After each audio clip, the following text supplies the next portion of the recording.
Louvado seja nosso Jesus Cristo, para sempre seja louvado. Estou reunido no Pai, Filho e Espírito Santo. Amém.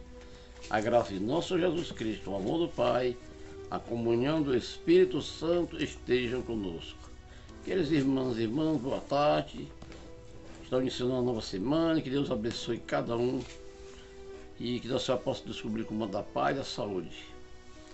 Vou dando continuidade às palestras de Frei Inácio Larrañaga sobre o livro O Silêncio de Maria. Hoje irei falar sobre penumbras. Seu pai e sua mãe estavam admirados com as coisas que dele foram ditas, mas eles não entenderam as palavras que ele dissera. Desde os dias de Moisés havia uma lei segundo o qual todo primogênito masculino de homem ou animal era propriedade especial do Senhor. O primogênito animal era oferecido em sacrifício e o primogênito homem era resgatado por seus pais, por um preço estipulado na lei. De acordo com as mesmas ordenações levíticas que remontavam aos dias do deserto, a mulher que tinha dado à luz ficava impura por um período determinado e tinha que se apresentar no templo para ser declarada pura pelo sacerdote que estava de serviço. Era por isso que Maria estava com o menino nos braços no templo de Jerusalém, junto à porta de Nicanor, na ala leste do átrio das mulheres. Levado pelo Espírito Santo, apresentou-se no meio do grupo um venerável ancião. Sua vida tinha sido uma chama sustentada pela esperança e estava a ponto de se extinguir. O venerável ancião tomou o menino dos braços de sua mãe e, dirigindo-se aos peregrinos e devotos, disseram-lhes umas palavras estranhas. Adoradores de Javé, este que vocês veem em meus braços é o esperado de Israel. É a luz que brilhará sobre todas as nações.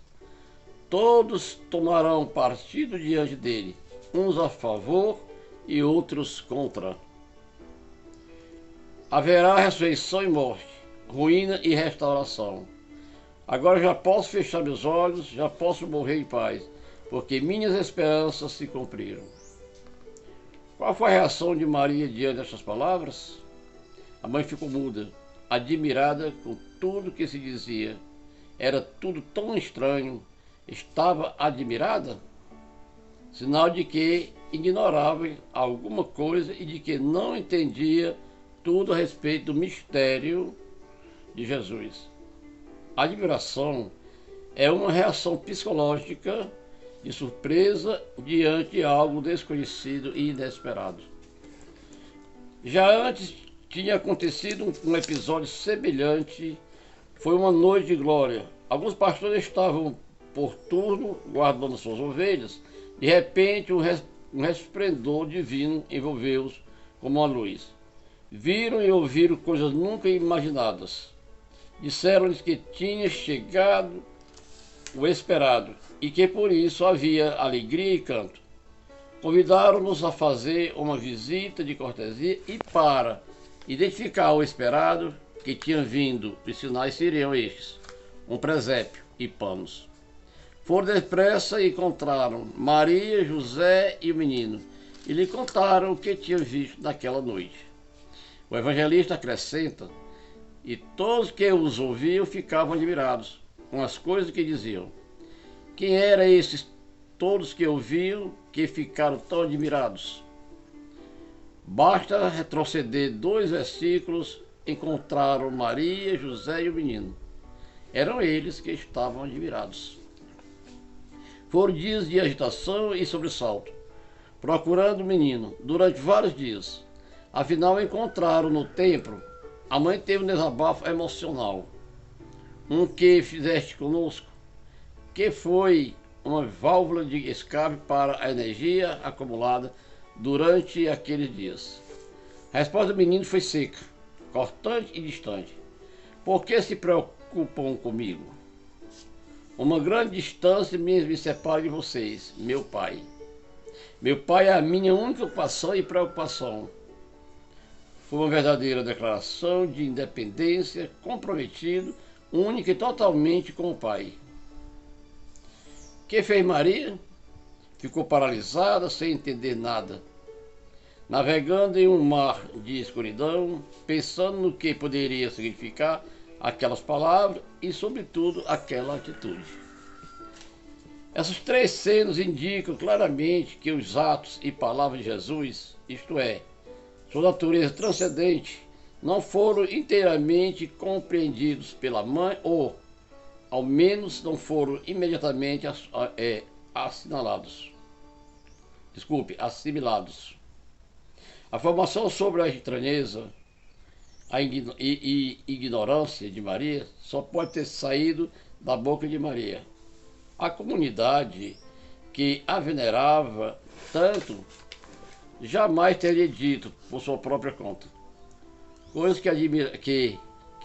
que diminuíssem a grandeza e a veneração da mãe.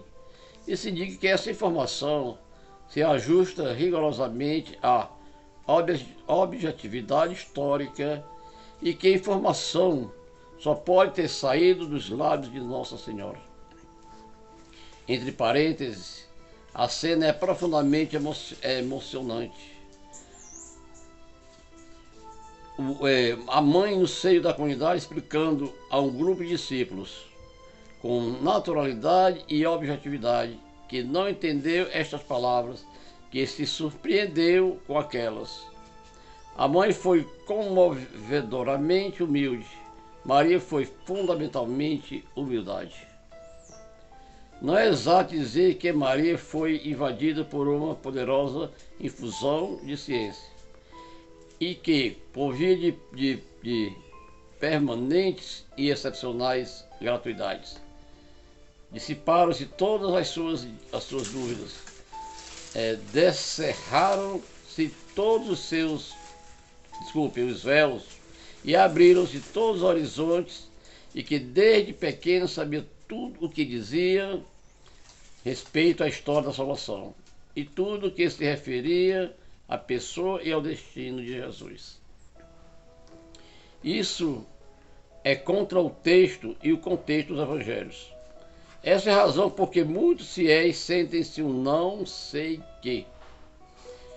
Respeito por Maria, idealizaram-na, tanto mitificaram-na e a colocaram tão fora de nosso alcance, tão fora de nossos caminhos, que muita gente sentia, sem saber explicar-se, uma reserva íntima diante daquela mulher mágica excessivamente idealizada.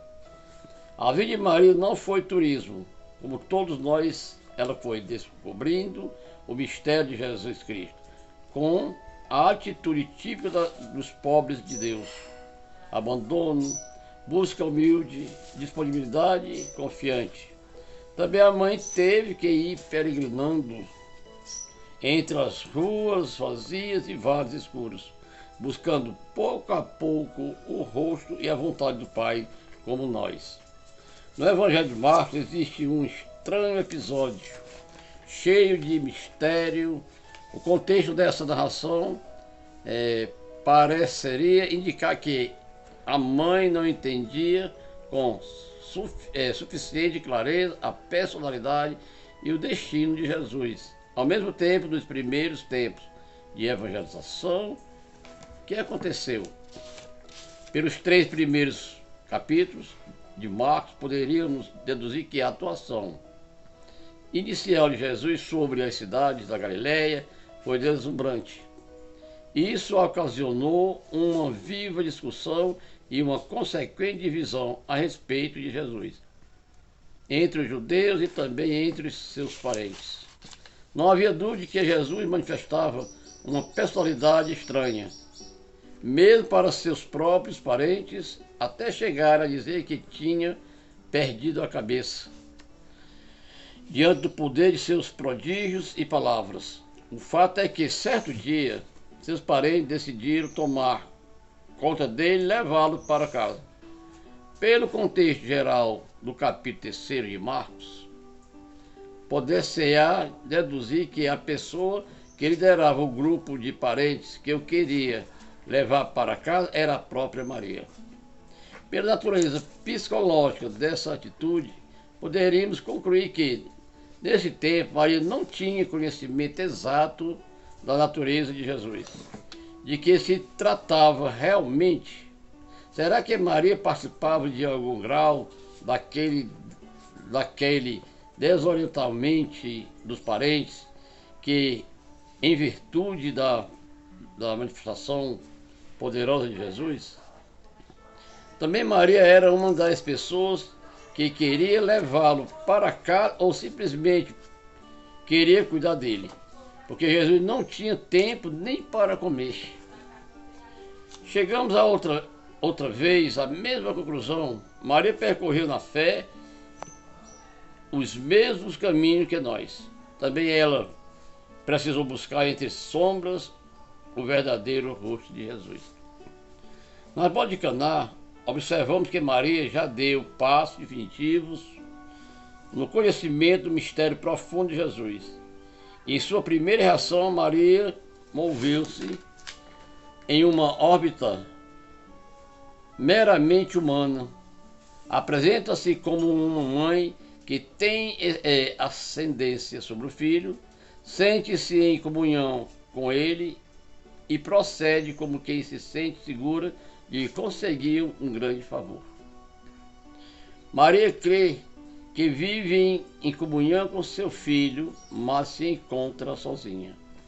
Depois, quando se viu fora daquela comunhão, entrou em uma nova comunhão com ele. Na comunhão da fé, fazei o que vos disser. Não importa o que ela diz, mas o que ele diz. Embora Maria não conhecesse ainda a decisão de Jesus. E nesse momento, tudo já estava claro para Maria. Não importa que sua glória materna tenha sido ferida, mas já sabe, neste momento, que para Jesus tudo é possível. Conceito que a Bíblia reserva unicamente para Deus. Se Maria não pôde levar Jesus a uma decisão em virtude do seu direito maternal, conseguiu em virtude de um direito superior que recebeu pela comunhão de sua fé. Sua fé é autêntica, já que não é uma pretensão em uma exigência, mas confiança naquele que faz tudo o que quer. E quando chega a hora, porque assim deve ser. João acrescenta significativamente que depois desse episódio, Maria desceu com ele para Cafarnaum.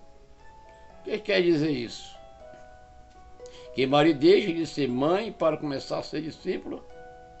Significa que ao ver aquele prodígio, afastaram-se todas as suas sombras, que superou a alternância entre claridades e escuridões, e que entrou definitivamente na claridade total?